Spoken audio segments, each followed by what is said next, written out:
जानवी साहू पुणी थे आपण मोर यूट्यूब चैनल स्वागत करछि। आज मु आपण मानक देखैबी आलू कषा करिवार प्रोसेस। तो तार सामग्री कौन कौन लगुच आपण मानक मोर वीडियो रे जणै देबी।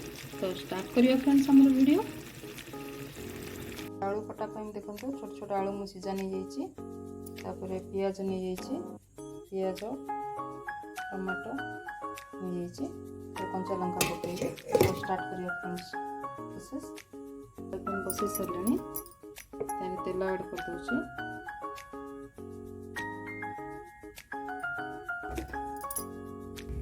प्याज पके दवा।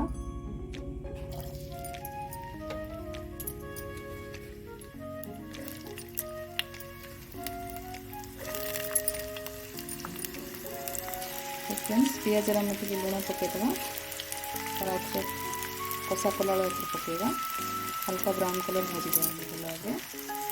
देखो फ्रेंड्स हमारे प्याज अल्प गोल्डन ब्राउन कलर सारे तापर टमाटो ऐड करदे। बेसी भाजवानी प्याज को टिके कंचा रही भल लगे। तो टमाटो पकईकि भल भाव भाजीदेवा। टमाटो तो टिके मिल सारे हलदी ऐड करदेली। धनिया जीरा पाउडर ऐड करदेली।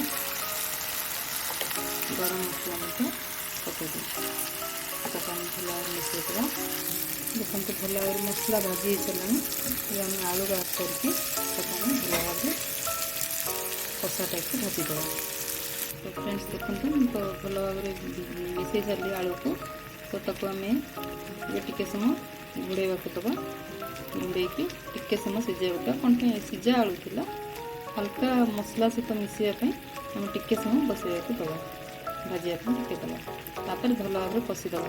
सब पकई दीचे हल्का लुण पकईकि घोड़े बसईदेवी। तो फ्रेंड्स मोर आलू कषा रेडी हो सारा। आपड़ी पसंद आसी तो मोर वीडियो को लाइक करेंगे, शेयर करेंगे, कमेंट करेंगे और नोटिफिकेशन को दबाई देवे और सब्सक्राइब करेंगे। Thank you friends.